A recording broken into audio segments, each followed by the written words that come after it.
Hi, this is Chronicles, and I'm your host, Simon Rushton.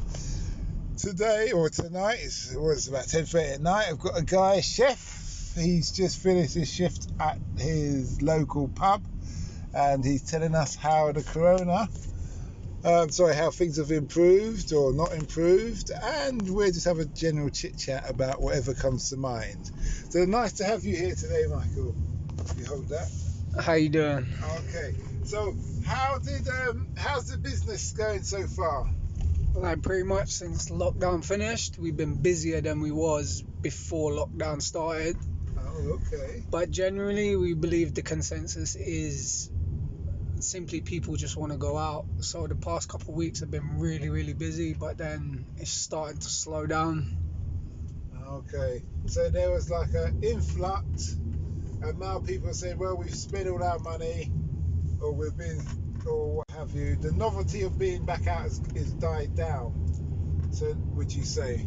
It's about to go back up again because you got the 50% off, and 50% off what? 50% off food. Do you not know about that? No. Alright, basically the government has, I think it started today or it starts tomorrow. Really? But you get 50% off all food bills in restaurants.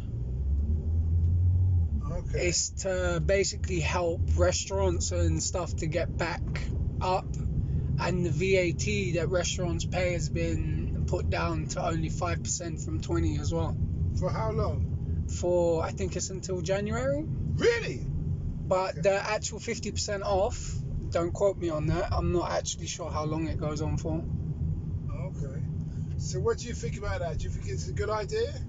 It will get us more customers, and generally they still pay the same price, but Who, the customers? yeah, for us, like we make the same money, but their customer pays less because the government puts the rest on top. Okay. But I was talking to one of my managers, and he said there's a catch to it. It's 50% off for bills up to £20 per head. Really? So if your bill is £20 and there's just one of you, it's £10. But I think the 50% off is up to £20. It's kind of dodgy the way the government has done it. You need to actually read up about it and see it. But it's on the HMRC website. So every restaurant should be doing that? Pretty much all restaurants are doing that. I did hear something about you have to eat food in or something like that. Like Nando's are doing it, but you have to eat the food indoors. Yeah, it's not for takeaway. Really? I don't actually know. I just order full it, for that. Put it in a container, walk off. Exactly. Bring your own takeaway box. See a big Tupperware, fill it up. I look at them and say, what? What are you gonna do? Yo, it's like you getting a water glass and filling it up with Fanta. What are you gonna say? Yeah. Like, just stand behind there and do your job, bro. You really want to get into this? Like, if you wanna put out a free soda machine, like, alright, don't say nothing when people are filling up fucking McDonald's cups full of frozen ice cream. Yeah. Mm-hmm. So how did you? What happened during the lockdown for you? You was just shut? You was just at home? Yeah, we shut. We got furloughed, which is you only get 8% of your wages up to 2,500. Mm-hmm. Okay. And how did it really affect you badly? Mate, I stayed at home and played PlayStation. Okay. But yeah, that little, the money really, it's not that much less, but it is, you notice it. Yeah, of course. If someone took 200 quid out your pocket, you're going to say, hey! Exactly. What are you doing? Come back in. If not more. Yeah. But then mind you, you're at home, you're not shopping. It got me more time to spend with my son. As being a chef, the hours are dodgy, so I don't really get much of a social life because most of my shifts are nighttime. Mm-hmm. It's they end late, so. Do you regret picking the chef as a career on that basis? A little bit, because I think you're second or the third chef I've interviewed, and they've all sung the same I thought it was better before I actually got to know it, to be honest. What do you mean? But, like... you thought the career was better, the chef industry? Like, I didn't realise the amount of hours and work that actually goes into it. Yeah, because you have to be there for deliveries, there to clean the kitchen, there to do the stock take, there to prepare for food, and there to see the night through. Exactly, and it doesn't really leave much of a social life because of the amount of hours that you have to do. Mm-hmm.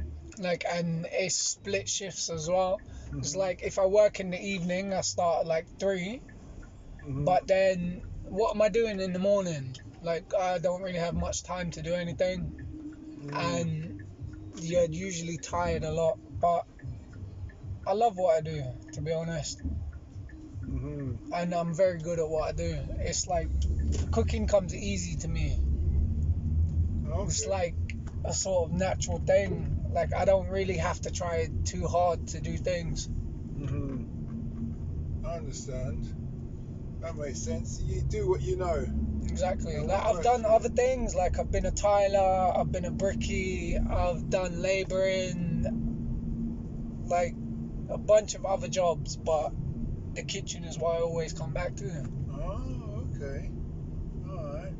So you've done all the trades, like a lot of the trades? Yeah, because my uncles are mostly builders. Okay, that's like me. All my uncles are builders. All of them.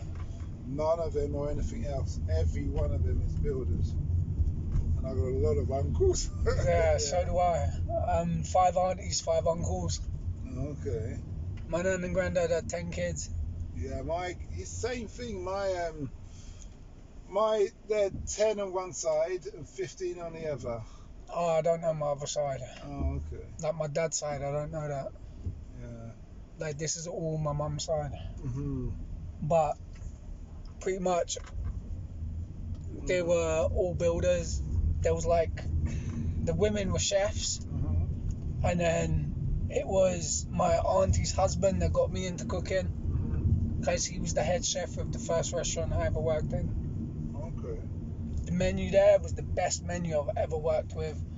It wasn't a set menu. Yep.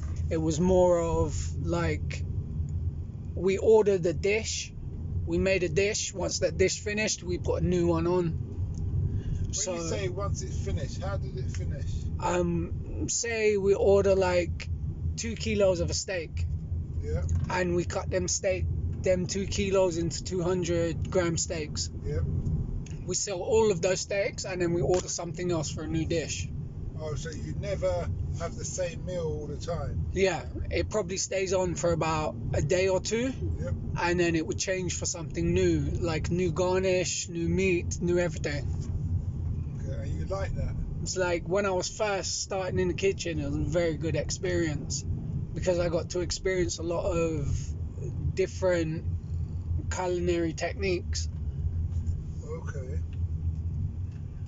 And plus, my uncle-in-law was Thai, so most of my cooking influence came from like Thai cooking. Yeah.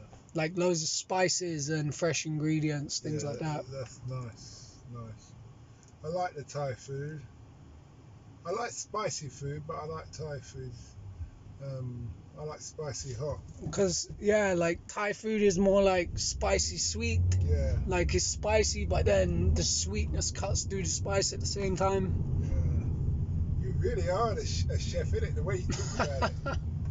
You ever thought of doing your own YouTube channel or social media channel? No, not really. You could do that. Just film yourself while you're cooking. Talk about it. Talk about why you do things. You can get one of those mobile phone holders that moves as you move in the kitchen. Yeah. And then before you know it, you get loads of subscribers, loads more money. Yeah. But anyway, that's been a great, interesting talk with you. I think you're, like I said, you're my third person, or third chef, I should say. What's your name on the podcast? I've given you the card. It's Taxis Chronicles. Oh, yeah. For the guests out there who are listening at present. Long day. I got the card in my hand. Please check out our sister podcast, Africa Investing Stories. This is what happens when you pick people up at late at night. They forget what they're doing. But anyway. Especially when they've been working 14 Okay hours. then.